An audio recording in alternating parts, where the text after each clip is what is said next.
Hey guys, Sneaky Snake here, Brothers in Arms, World of Warships, and today's video is going to be the next installment in our community replay series.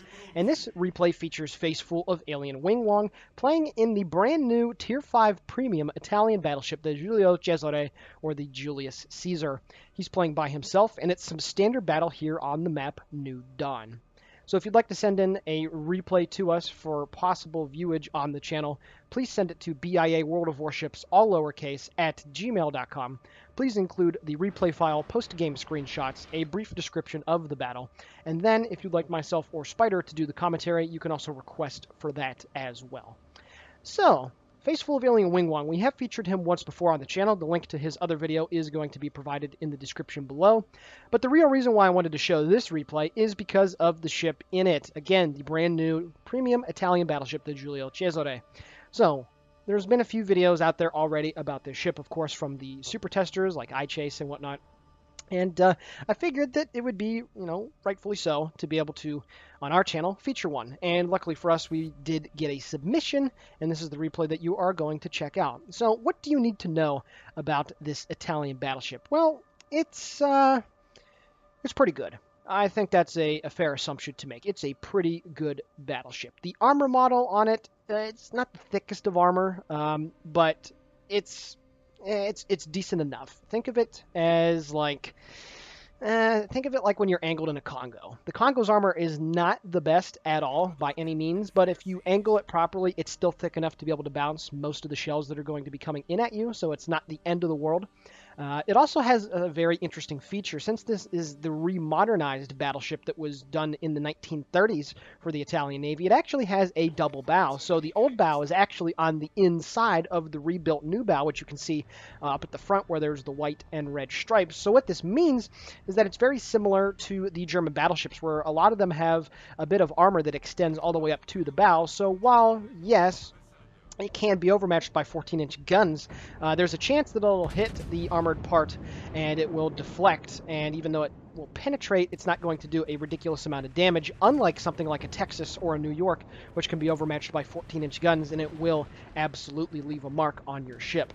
So the guns on this thing also is a main selling point. 1.9 Sigma, but a very, very good 156 meters of horizontal dispersion. You get a 30-second reload, and you have 10 of these 320 millimeter guns. Now, the Alpha Strike on the AP shell is 9,700, so it's, again, not as much as a 14-inch gun, but it's still pretty decent. And with 10 of them and a 30-second reload, your potential damage per minute is not that bad, comparatively speaking, for Tier 5. The secondaries on the ship, it's okay. You have 120 and 100 millimeter guns to be able to use. Some of them do provide dual purpose anti-aircraft defense, which is really nice. The 100 millimeters do, for that matter. You also have some 37 millimeter and 20 millimeter Brettas. The AA overall is okay. It's certainly not going to be confused with the Texas, but it's not bad whatsoever. It certainly could be much worse. The concealment on the ship is okay as well. It's around 13. It's just over 13 kilometers. So it's not as bad as the Japanese designs or some of the German designs for that matter. And because this thing also has very nice maneuverability, it's got a very nice turning radius. It's got a pretty decent rudder shift. And because of that, you can kind of play this thing, and this is just my opinion, of course, but it feels very similar to a Scharnhorst. Now, I have yet to play this ship, but after watching this replay and seeing the other community contributors make videos on it, it feels like a Scharnhorst at Tier 5, to be honest. The only thing missing, of course, would be torpedoes and a much faster rate of fire. But 320 millimeter guns are perfectly capable of doing some work here at Tier 5. And this ship, at least to me, works well at medium to long range, utilizing the very good Sigma, the very good accuracy, and putting some very nice rounds downrange. And because this thing is Italian, and a lot of Soviet designs, at least the cruisers, were designed off of Italian blueprints and whatnot, the AP and the HE shells both perform very well. Penetration on the AP is great all the way out to its max range, and the HE shell performance is not that bad whatsoever. Taking a quick look here, let me just find it really quickly. The high explosive alpha damage, 4,800, which is not bad whatsoever. So yeah, it works out, and it's got a 35% fire chance as well, so that's pretty decent. Anyway, enough about me blabbering on about the ship. That's what you need to know about it. So what do we need to see about this replay? Well, Face Full of Alien Wing Wong is going to stick to medium range or long range for the majority of this replay, and he's going to do some mad work here. You can see the Emerald shots going down range at him. He manages to get a double Citadel with 1 over pen right as the Orion manages to hit him as well, so he does the majority of the damage on that tier 5 British light cruiser before he kicks the bucket. And also one other thing that I apologize for some reason when I recorded this replay, all of the shell tracers inexplicably are not visible for some reason. Same thing with torpedoes, same thing with AA guns, or not the AA guns, but the torpedoes and the shells. So I have no idea why this is the case, but please bear with me here when you're watching this. Just take my word for it. The accuracy on these guns is fantastic, and most of the shots that he's going to take here in this game are going to do some pretty good damage. So he's up to 37,000 points of damage, and he has 4 planes shot down, showing you that, at least at short range, this AA is okay. It's not bad whatsoever. He's taken some shots here at the Iron Duke. You can see that the majority of his team has balled up here to the western side along the Echo and the Foxtrot lines, which is not a bad idea, especially when there's a carrier at the low tiers. The best defense is really, and honestly, balling up all your ships, because most of them have pitiful AA as is, but if you can combine all your AA, then you're going to be okay. He takes a shot with his rear guns at the Nikolai. You can see that ridiculous camo. That's part of the Halloween event that's going on right now, where you can get that ridiculous stuff, the Rasputin camo for your Nikolai, which is it's kind of funny. Scores 468 to 293 at this point. The enemy team has lost 4 ships while his team has only lost 2. And the Königsberg also right there took a pretty big hit as well. There is a SEAL Club division on the enemy team, a threesome of NATO dudes, North American Detonation Organization, I believe.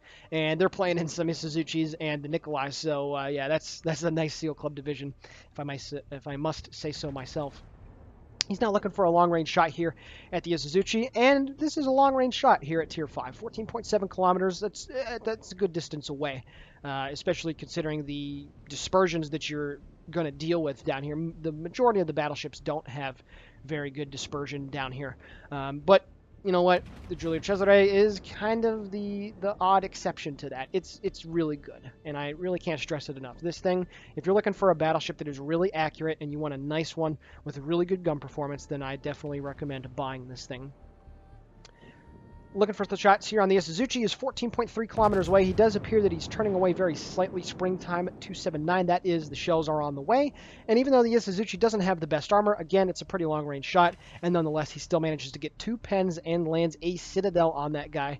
So you can see right there very clearly the penetrative power of the AP taking care of business. At this point, looking for some shots, I guess, here on the Nikolai. Again, the reload is all right, 30 seconds, so, you know, you're not going to be blowing anything out of the water like a Scharnhorst, but if you aim correctly and your shots land on target, you're going to be able to do some really nice damage. You can see more enemy torpedo planes are coming in. He does bounce one of his shells off the Nikolai. Again, I'm not 100% sure where those torpedoes from the torpedo planes landed or are in the water at, but he's now shot down 7 thus far, and he is turning to the right, and you can see the pretty decent turning radius of the Giulio Cesare right there. And here come more torpedo planes. He shot 2 more down. That lone torpedo bomber does manage to drop his torpedo, and unfortunately he's going to eat one right on the nose any second now. There we go. He takes it. It's kind of funny seeing there's no torpedo, and then all of a sudden, just out of nowhere, he starts flooding. But I digress. He uses his repair, of course. He uses his heal, and now he's going to circle back around, and he makes a very smart play right here. There's no reason for him to push in when his repair is going to be on cooldown for 1 minute and 20 seconds. So he's just going to cut back away and get some parting shots here at the Phoenix, who is sailing full broadside for him. He does get 2 overpens on that guy, and now his rear turrets swing into play, send their rounds down range. And there we go. He manages to Citadel, that Tier 4 American light cruiser. He picks up his first kill of the game, and he's up to 70,000 points of damage. So a very nice game thus far. Still plenty more to do. And it's at this point, as he goes undetected, he is then going to start circling back around to his right, and he's going to go push into the enemy's cap. 505 to 347 at this point. The enemy team has also kind of balled up back at their cap as well, which is a very good play to make, considering that they are losing 5 ships compared to 3. So a good decision to make right there. He's also swinging his turrets around at this point to engage some of the ships. And yeah, here we go. He's going to go moving in there to see what he can do. Really quickly, guys, a little off topic here. What do you think of the Halloween scenarios that have been presented to us? Did you like last year's more, or do you like this year's more? What do you not like about it? I have played it a few times, and I think the mission is a lot of fun. I had a ridiculous game with like 1.2 million damage into the destroyer. I killed the Rasputin, and I also killed the carrier. I can't remember the name of it off the top of my head, but I killed both of them, and ended up having like 30 some torpedo hits. It was absolutely ridiculous. And I also had a really good game in the Turpits or the Magnu something, whatever it's called. I had a really good game in that as well. Where I had like over 1,000 secondary hits and a few kills. So I really enjoyed it, and just wanted to see what you guys thought when there was a bit of a dull moment here in the gameplay. So getting back to it, he's looking for the kill shot here, I suppose, on the Iron Duke, that tier 5 British battleship. There we go. The 2 forward turrets send their 5 shells downrange, and he should be able to pick up his second kill of the game here. There we go. 1 shell penetrates right into the side, and he manages to secure his second kill of the game. And you can also see that the enemy Texas that's just off his bow, straight in front, is going to be turning back into his left. So now, as you can see here, he realizes what the Texas is doing maneuver-wise. So now he's going to turn a little bit to the right and start to swing his turrets, his rear turrets, that is, back to his left. So that he's going to be able to, when the Texas comes around the corner of the island, have all of his guns ready to go. So there we go. The Svetlana is also getting some shots over the island at that guy as well, and the friendly Omaha is also going to be moving in towards the cap, so he does have some support to help him out, which is very nice indeed. And he's looking for a shot over the island. There we go. The 2 forward turrets are able to send their shells over, and he gets a pretty decent hit here on the side of the Texas. 5,000 damage, and he also knocks out a turret, which is nice. So that guy is going to potentially repair it or not. I like to repair my turrets if I feel that I'm not going to be in a position to take a torpedo or get HE spammed, because I do really feel that it's important to not let one of your turrets get taken care of and knocked out for the remainder of the game. 2 seconds left on the forward guns. He's now swinging his rear turrets into play here, and there we go. The full broadside is out. 8.2 kilometers away. He actually gets a decently bad bout of RNG, only manages to hit 3 of the shells on target, but still does over 7,000 damage there to the Texas, so that's okay. And he is on fire in 2 places. The Svetlana did cook him up pretty nicely, so that actually tells me that he did repair his turret when it did get knocked out, because there's no reason for him to continue to be burning at this point. He is being aimed at, but it is not by the Texas at this point, or it can't be, because it looks like the Texas shoots at him, but actually those shells are aimed at the Svetlana based off of where his turrets are rotated, and then he decides to wait a little bit, maybe get that cheeky kill steal right there. But regardless, he's now up to 89,000 points of damage and picked up his 3rd kill of the game. So what you've seen thus far in the replay, long range, medium range gun performance, A-okay. The AA on the ship is not that bad, especially against tier 4 carriers, and you can also saw the maneuverability taken into effect. However, as he goes here into the enemy's base, and he's going to be able to start capping it, what's going to happen is the enemy team is going to send a ship back to deal with him, and you're going to see how this thing fares in close quarters combat. He's looking for the shots here on the Hosho, and he sends the rounds downrange. These Japanese carriers at the low tiers have so little armor that even when they're angled, they still take huge amounts of damage, and actually you're better off to not angle, because when you do, there's so little armor to stop. But it's like a destroyer, when the shell travels the length of the ship, it really does screw you up.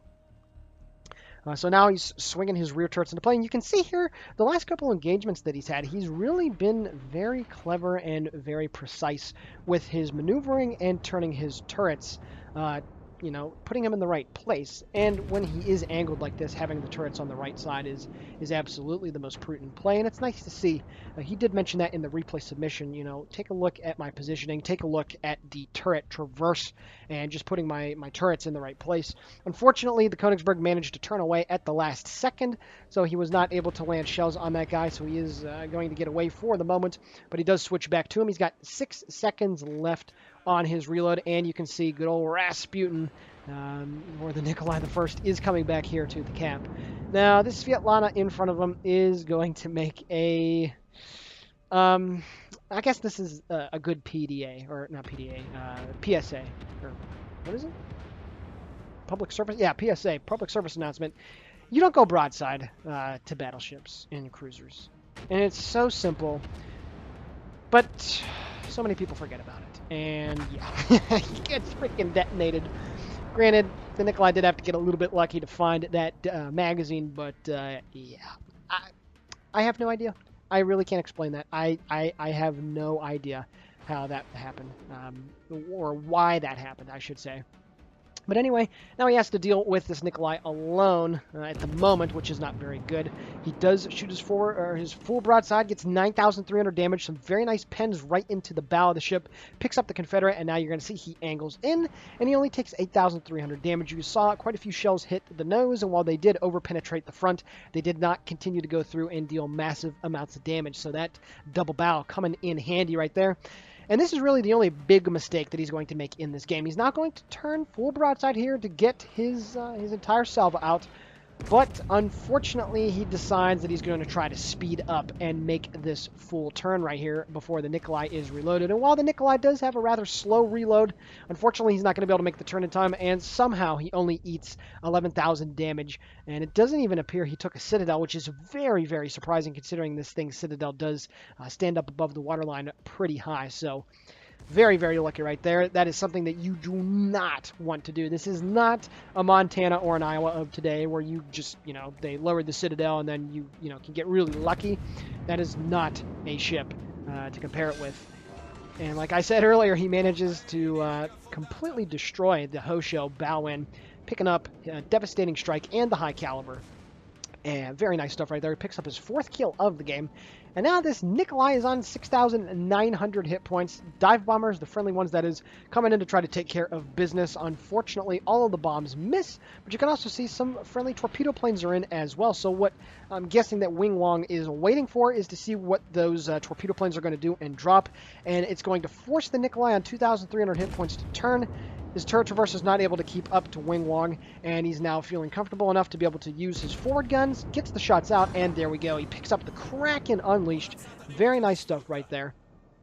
And he's up to 128,000 points of damage dealt so far in this game. A very nice carry. And now he's going to swing back around and see what he can do to the last 2 enemy ships that are trying to move in on his base. So very nice right there. Again, the only big mistake that I've seen so far in this replay was just you going full broadside right there when I think you misinterpreted just how the reload was on the Nikolai. And other than that, this has been very, very solid. And I really hope you guys have enjoyed this replay, because I have as well. So now at this point, it's 613 to 342. He's going to try to get back on the cap over here. And he's also going to try to look here for the kill shot on this Königsberg. He's 15.2 kilometers and closing relatively fast.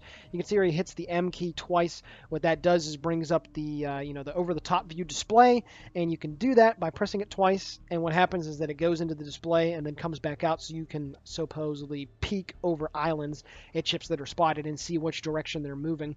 It's a little trick of the trade that good players know about. And yeah, it's nice. The 2 forward turrets here with the 5 shells, shooting the guns downrange. There we go.